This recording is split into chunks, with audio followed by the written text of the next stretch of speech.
विट्ठलनाथ जी, कल आपने चर्चा सुनी श्री त्रिपुरदास जी की, उसमें श्री विट्ठलनाथ गोस्वामी जी का भी नाम आया था। श्री विट्ठलनाथ जी ठाकुर जी के प्रति वात्सल्य भाव रखते थे। मेरे लाला पुष्ट मार्गी, वात्सल्य भाव, जैसा भाव करोगे वैसे ही।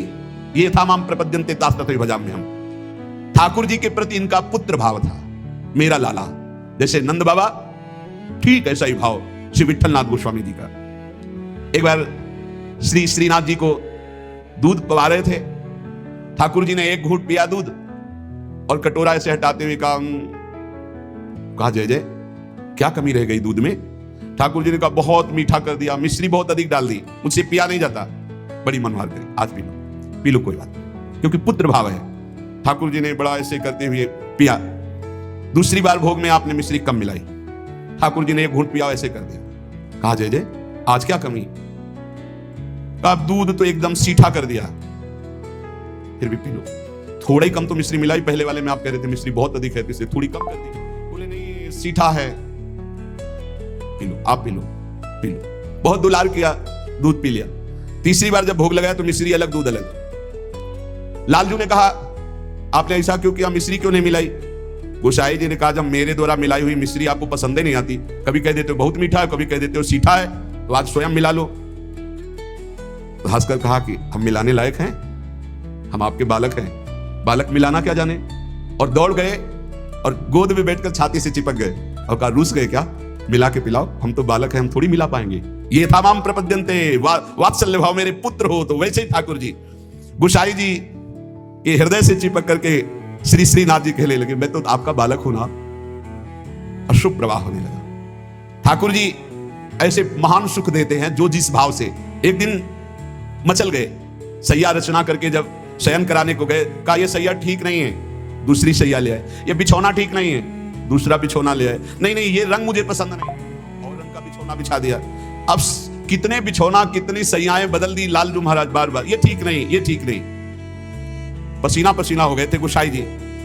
गोसाई जी ने कहा कि आपको कौन सी सैया पसंद आएगी, कौन सा बिछौना पसंद आएगा? बोले बताओ, तुम सैया बनो और तुम्हारी छाती पे हम सोएंगे, क्योंकि हम यशोदा मैया की गोद में ही सोते।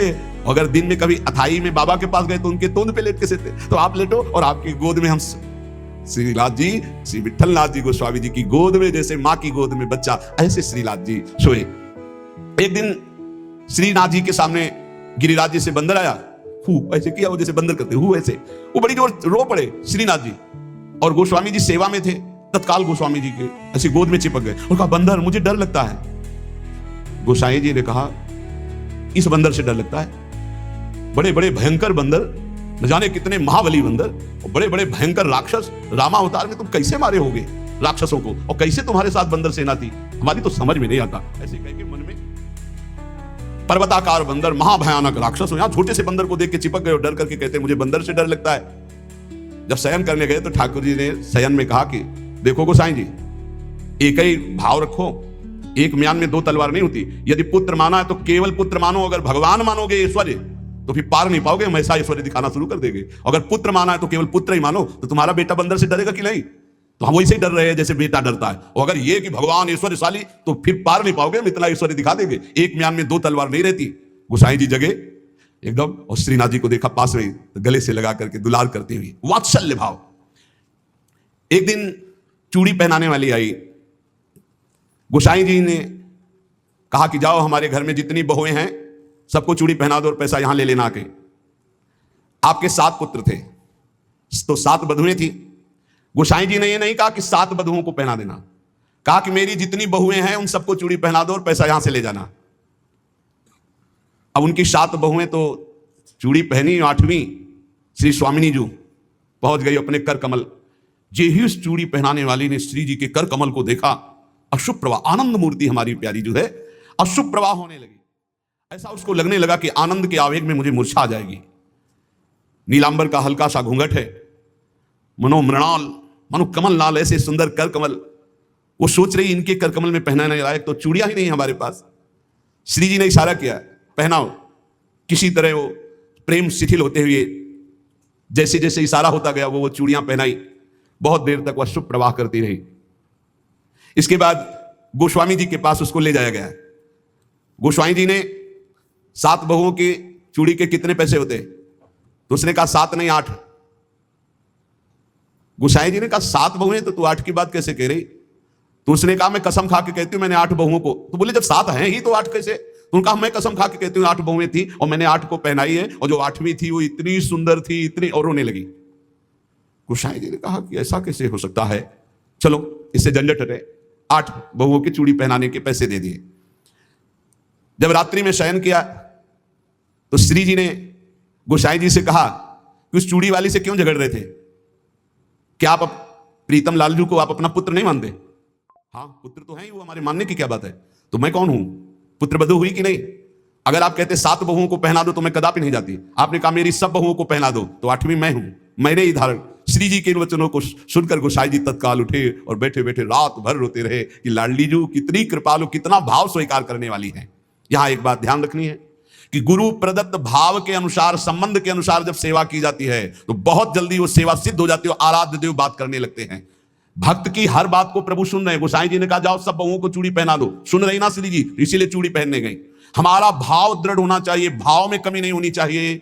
जैसा हम भाव गुरु प्रदत्त करेंगे वैसा ही इष्ट देव अनुभव कराएंगे। जाकी रही भावना जैसी, प्रभु मूर्ति देखी तीन तैसी। एक अयोध्या में उमापति नाम के महापुरुष निवास करते थे। ये बहुत शास्त्रों के ज्ञाता और भजनानंदी महापुरुष थे। तो इनको अपने में भाव आता था कि मैं गुरु हूं राम लक्ष्मण भरत शत्रुघ्न का, ये मेरे पुत्र और शिष्य के समान है। तो ये जब मंदिर में जाते कनक भवन में, तो कनक बिहारी राम जी को ये माला खरीदते हो, पहन के जाते और अपना पहना हुआ माला देते कि राम जी को लक्ष्मण जी को पहना दो, और सीता जी के लिए कहते कि आधा दरवाजा मोड़ दो, पर्दा कर दो, बहू है हमारी। ये रोज ऐसा करते। पुजारी वैसा ही कहते, जैसा ही कहते, क्योंकि महापुरुष थे उमापति जी। पर वैष्णव जन, संत जनों को अच्छा नहीं लगा कि भगवान को अपनी पहनी माला पहनाते हैं। सब वैष्णव जन खिलाफ हो गए और कहा ऐसा नहीं हो सकता, भगवान केवल तुम्हारे नहीं कि तुम आकर अपनी प्रसादी माला भगवान को पहनाते हो। तो उन्होंने कहा यदि आप लोग ऐसा कहते हो तो हमारी बात सुन लीजिए, गुरु के सामने शिष्य कभी अमनिया माला पहन ही नहीं सकता, वो हमारे शिष्य हैं। बोले हम तुम्हारी इन बातों को नहीं मानते भावुकता की, लेकिन कल से आप ठाकुर जी को अपनी प्रसादी माला नहीं पहनाएंगे। वो अमनिया माला लेके आए 10 और कहा लो पहनाओ। तो जो राम जी के गले में डालते टूट के गिर जाती, लक्ष्मण जी के गले में डालते टूट के गिर जाती। 10 माला पहना दी, वो सब टूट के गिर गई। सब संत और वैष्णव खड़े देखे, बोले देखा ये भला अमनिया पहन सकते हैं जब मैं इनका गुरु हूं। वशिष्ठ भाव से वो रहते। फिर उन्होंने माला मंगवाई और सामने माला पहनी और जे ही दी कि लो पहनाओ, वो माला टूटी रही, वो माला धारण हो गई। पंडित जी ने सब संतों से प्रार्थना की कि ठाकुर जी को जिस भाव से भजा जाता है ठाकुर जी वैसा ही व्यवहार करते हैं। आप अपने स्वामी के रूप में देखते हैं, लेकिन ये हमारे शिष्य हैं, हमारे पुत्र के समान हैं, क्योंकि मैं वशिष्ठ भाव से रहता हूं, इसलिए प्रभु मेरे भाव का पोषण कर रहे हैं, आप लोग अन्यथा ना समझिए। और जब मंदिर जाते तो पुजारी से कह देते कि जानकी जी की तरफ का दरवाजा थोड़ा सा जैसे बहु ओट में होती है ऐसे करो, कर देते। भावानुसार पुजारी जी ये भी देखते कि उमापति पंडित दर्शन करने आ रहे तो जानकी जी की तरफ दरवाजा कर देते या पर्दा कर देते। पुजारी जी विशेष सावधानी पूर्वक ऐसा करते। ये भी भक्तों को अच्छा नहीं लगा कि तुम ये अकेले थोड़ी दर्शन करते हो कि जानकी जी का, वो हमारी माता है, हमारे सर्वस्व हैं, आप ऐसा। तो एक दिन पर्दा नहीं किया, तो जे ही उमापति पंडित जी गए तो फटाक से आधा दरवाजा अपने आप बंद हो गया। सब आश्चर्यचकित हो गए, क्योंकि ऐसा कैसे? बस ये बात समझ लो, प्रभु भाव को बहुत पकड़ते हैं, भाव ही सबसे बड़ी वस्तु है। धड़ाक से दरवाजा बंद हो गया। पंडित जी ने पुजारी जी से कहा आप कभी चूक मत करना, जानकी जी हमारी बहू है, हमारे शिष्य की है, इसलिए वो कभी हमारे सामने ऐसे नहीं, पर्दा करके। तो पुजारी ने और संतों ने जान लिया कि महामहिम भाव को प्राप्त महापुरुष है, सबने क्षमा मांगी। गोसाई जी स्वयं पद रचना करने में कुशल और गा करके ठाकुर जी को पद सुनाने में कुशल। अष्टयाम सेवा पद्धति से श्री श्रीनाथ जी की सेवा करते और 8 परम प्रवीण कीर्तनकार नियुक्त किए। श्री सूरदास जी, श्री परमानंद दास जी, श्री कुंभन दास जी और श्री कृष्णदास जी, ये 4 महापुरुष श्रीमद वल्लभाचार्य जी महाप्रभु की कृपा पात्र थे। और श्री गोविंद दास जी, श्री चतुर्भुज दास जी, श्री छीत स्वामी जी और श्री नंददास जी, ये 4 महापुरुष श्री विठलनाथ गोसाई जी की कृपा पात्र थे। ये 8 महापुरुष 8 पहर की प्रिया प्रीतम की जो लीलाएं हैं वो गा कर श्रीनाथ जी के सामने सेवा पद्धति के अनुसार सुनाते थे। एक बार की बात है, किसी विठलनाथ जी श्री ठाकुर जी को भोग लगा रहे थे, तो भोग में एक तिनका देखा। बहुत दुख हुआ कि मेरे सुकुमार लाडले ठाकुर और उनके भोग में इतनी असावधानी बनाने वाले तिनका। बहुत सावधान रहना चाहिए ठाकुर जी का, जब भोग बनाए तो बोलचाल में भी सावधानी रखे, कहीं थूक की छिट्टी ना चली जाए मुख में, ऐसा होता है। तो अगर कभी बात करनी हो तो रसोई से ऐसे करके बात करें, वैसे तो बात कम ही करे, मौन धारण करके बनाए, क्योंकि अगर हम पद जोर जोर से गाएंगे या बात करेंगे तो हमारे मुख से थूक की छिट्टी ठाकुर जी के भोग सामग्री जो बन रही है उसमें गिरना हो सकता है। कितनी सावधानी महापुरुषों के चरित्र से हमें प्राप्त होती। तिनका को देख करके बहुत दुखी हुए और कहा कि आज हम हैं, तब हमारे ठाकुर जी के भोग में तिनका निकला और कल हमारा शरीर छूट जाएगा तो तुम लोग कैसे हमारे ठाकुर जी की सेवा करोगे। तो मैं आज ही संन्यास धारण करूंगा और विचरण करूंगा, जैसा मनावे वैसा करो। आप इतना कहे तो सब लोग बहुत दुखी हो गए। सबने उन्होंने विनय की कि एक बार अपराध क्षमा कर दो, ठाकुर जी के भोग में कभी त्रुटि नहीं होगी। आपने कहा हम परिहास में कभी झूठ नहीं बोलते। हमने कहा संन्यास लेंगे तो अब संन्यास लेंगे, अब हम तुम्हारे बीच में नहीं रहेंगे। श्री ठाकुर जी श्रीनाथ जी से आज्ञा लेने गए। ठाकुर जी ने बहुत उदास होकर के कहा, गोसाई जी एक गेरुआ वस्त्र हमको भी मंगवा दो। बोले आपको क्यों जय जय, आपके पास तो बहुत सुंदर सुंदर पोशाक है। बोले हम आपके बिना नहीं रह सकते, अगर आप संन्यास लेंगे तो हम भी संन्यास लेके आपके साथ ही चलेंगे।